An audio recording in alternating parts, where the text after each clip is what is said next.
saying you won't get replaced by AI, but you'll get replaced by someone who understands how to use it. And this is a psychological tactic in order for you to take action and have a sense of urgency to move forward and implement a new form of technology like AI into your daily life. And the question you got to ask yourself here is is this gonna really benefit your life? Having the space to not get rushed into the decision, but for you to think about it and determine, does this help strengthen either my community, my family, my life, my business, my team?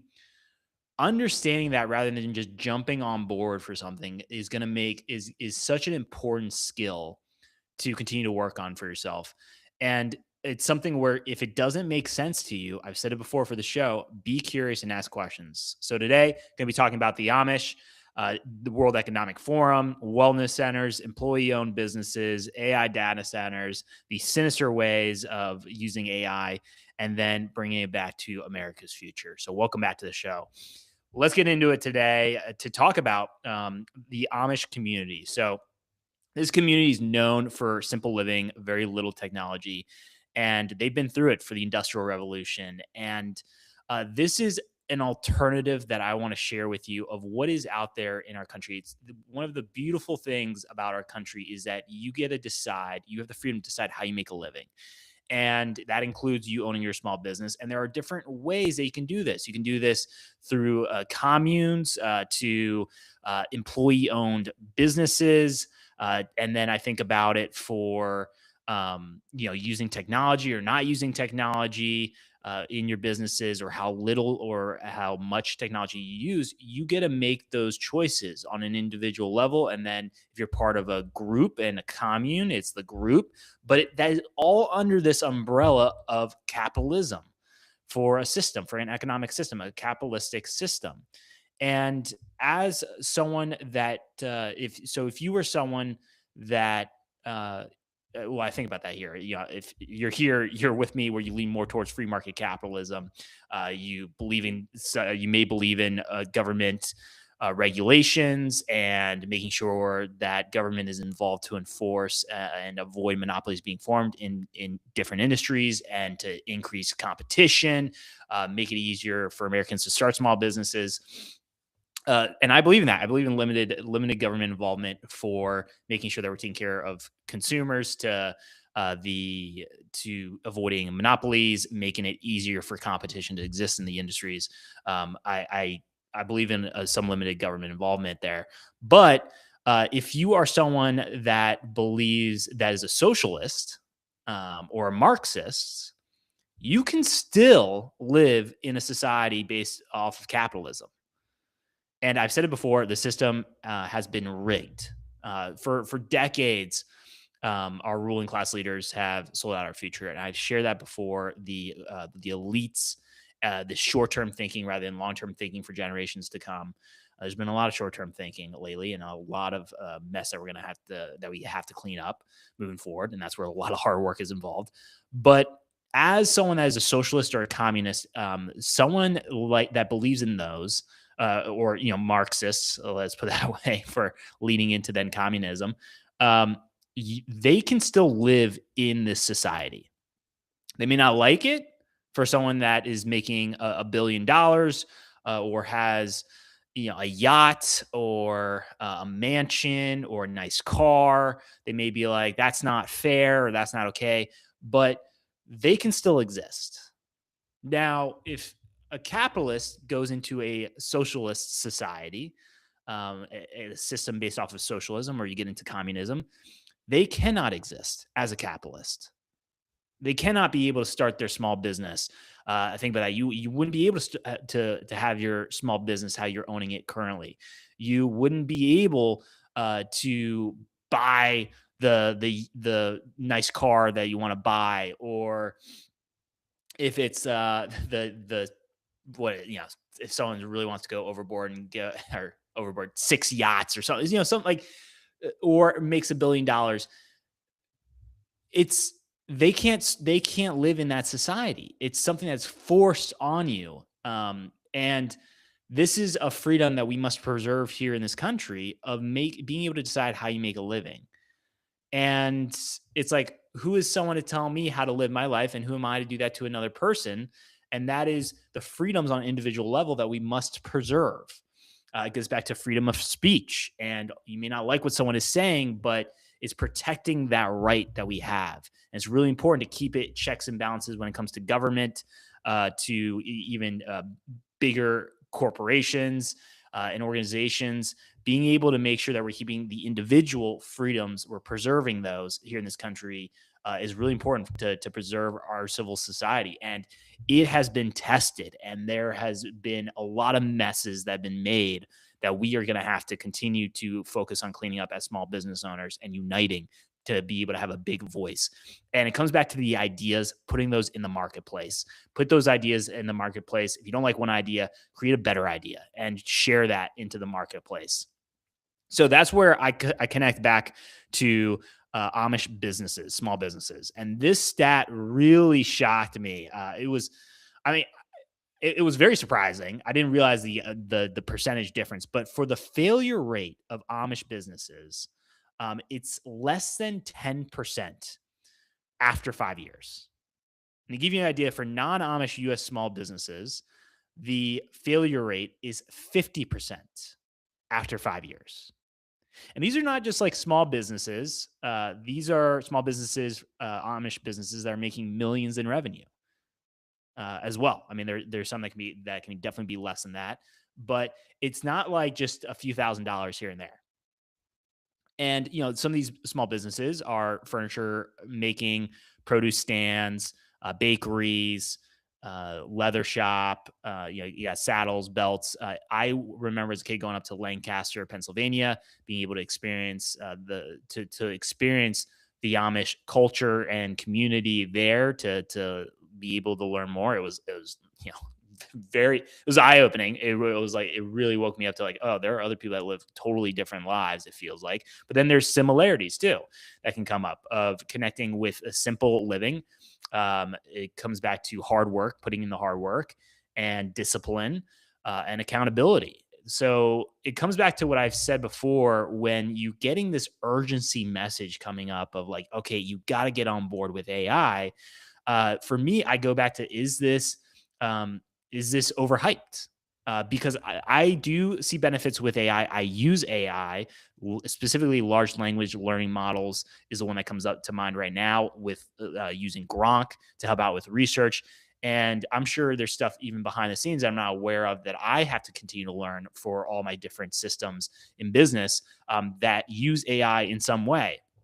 So I'm not completely anti AI, but then as small business owners, with the impact that we have here in the US of 33 million small businesses that employ 45% of the private workforce, this is a big voice that can put a check on the boundaries of how AI is going to interact in our daily lives because you can get the messaging that's going to transform all industries. It is going to change our way of life. And there's a lot of this excitement for the future. But I also believe that we can bring back the past or tradition and mold that in a new way moving forward. And that's really important to come back to a connection in communities that felt like that's been lost in a lot of cities and towns across the US. Community of getting to know your neighbor, of having conversations without looking at your phone. And it gets me really excited to see what's happening with young people of having one day a week with no technology or timeout zones. Or when you're at the dinner table, everyone's like, all right, we're going to put our phones in the middle so we can have conversations. Human connection is really important and is even more important as we're going into the next decade. And as small business owners, you can come together and we can all unite in deciding what this future looks like. And I said it yesterday in the show. It's redirecting AI in the future and to just accept what the narrative is being told to you of how the future is going to look.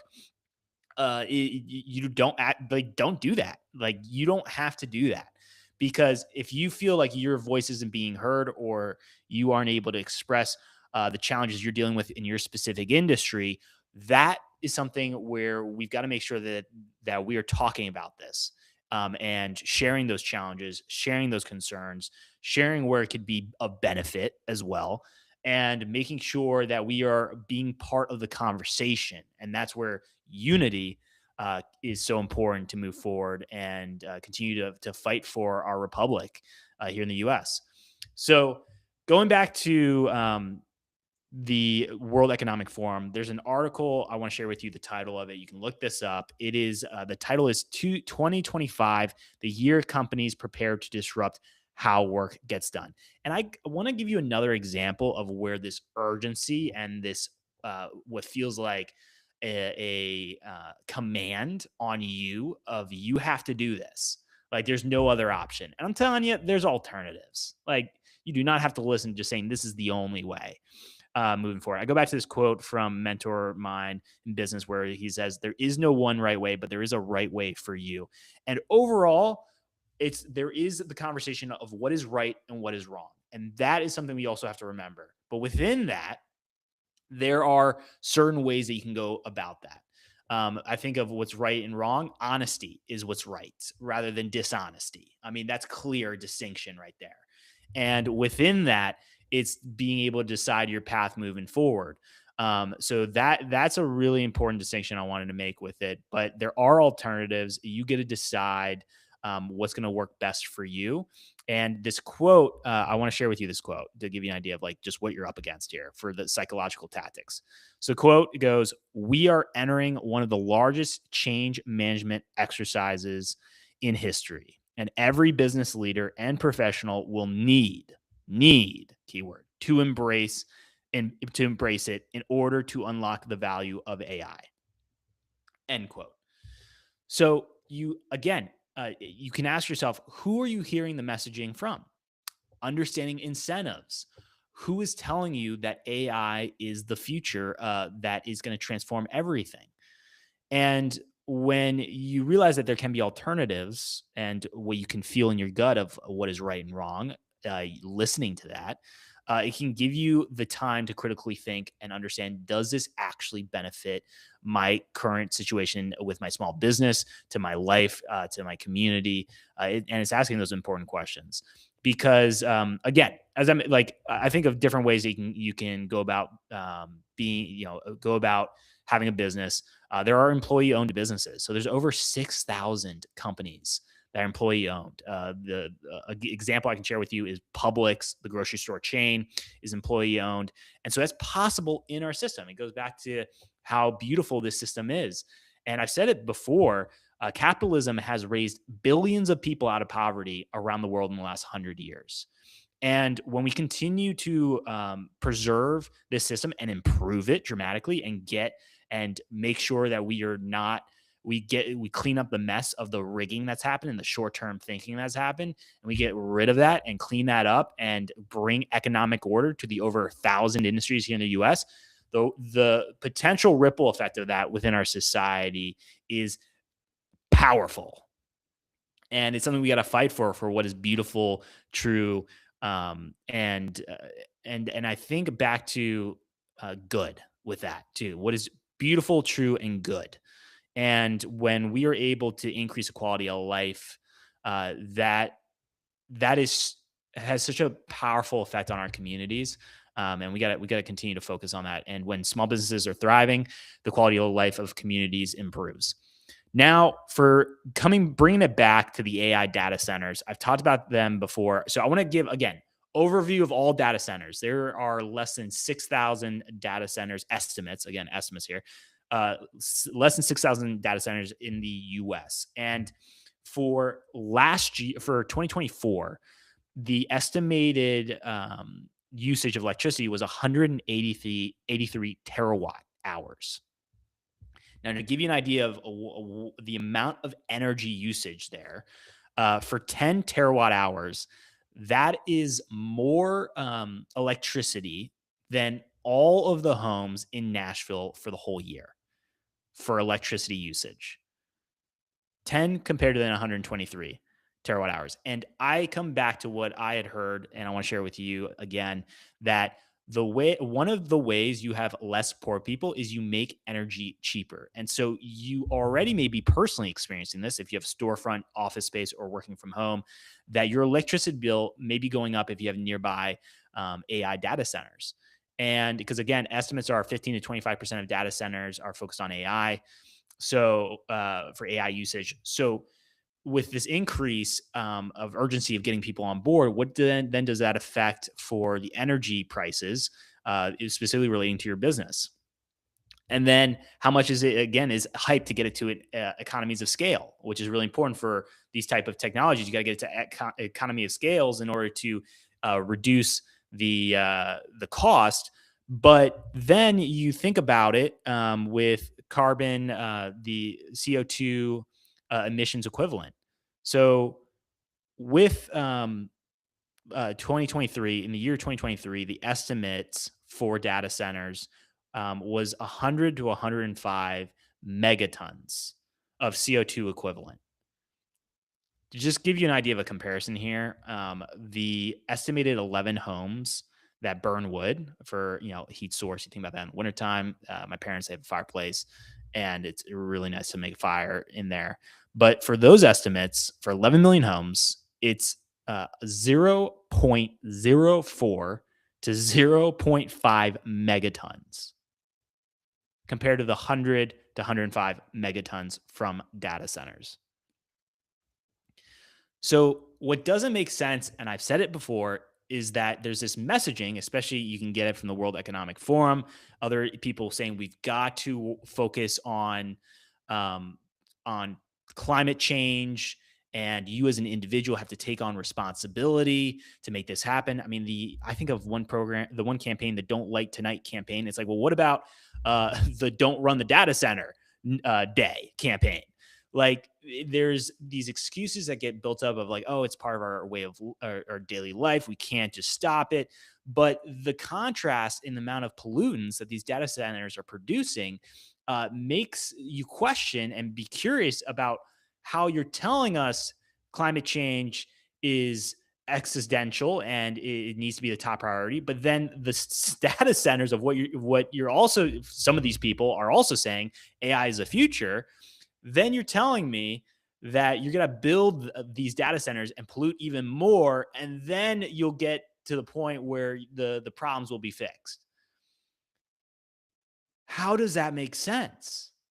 We're going to create more problems, but then we'll eventually ultimately get to the solution. So we're building solutions on top of these additional problems that we're making.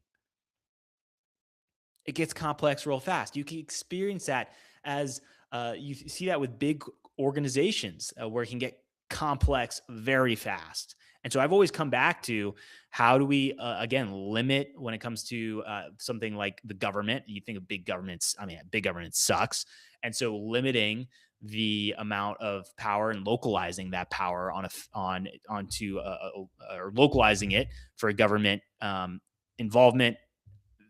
It's like, how can we first focus on that rather than again building this infrastructure that's actually going to create more pollutants.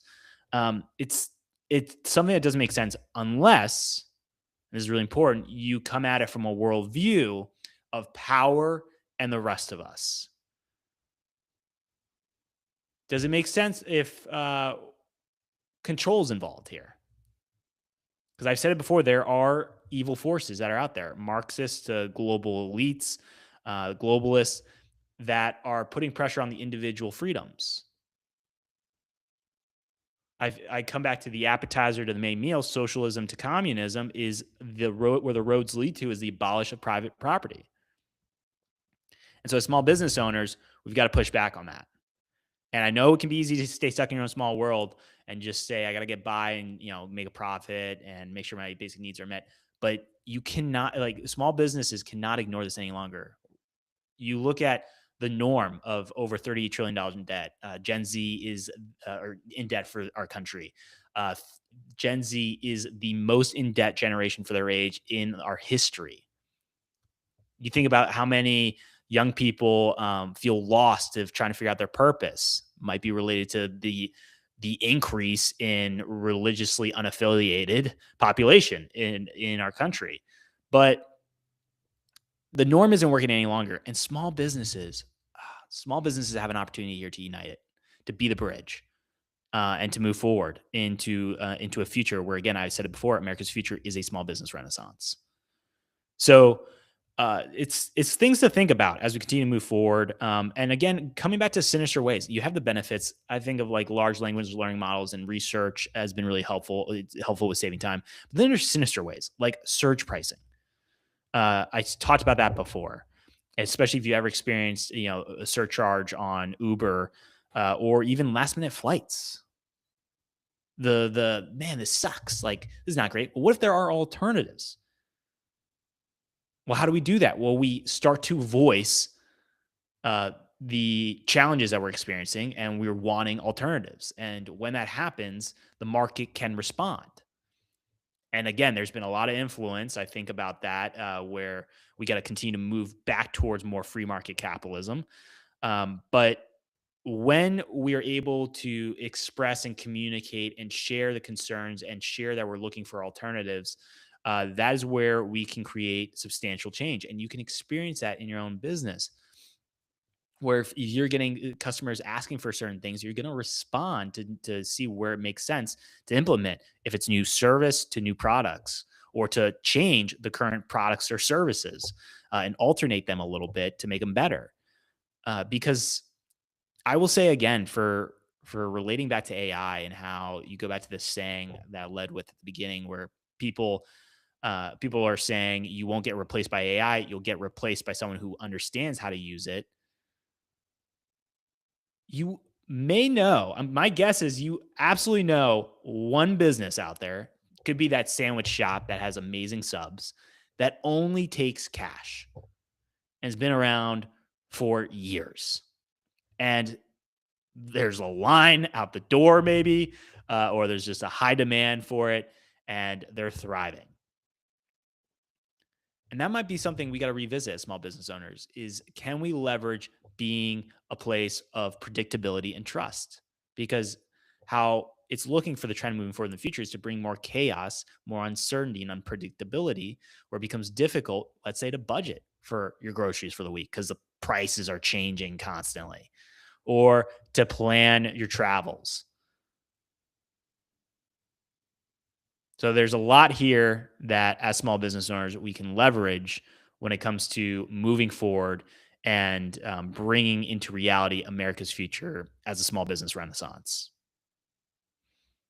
I'll see you guys tomorrow.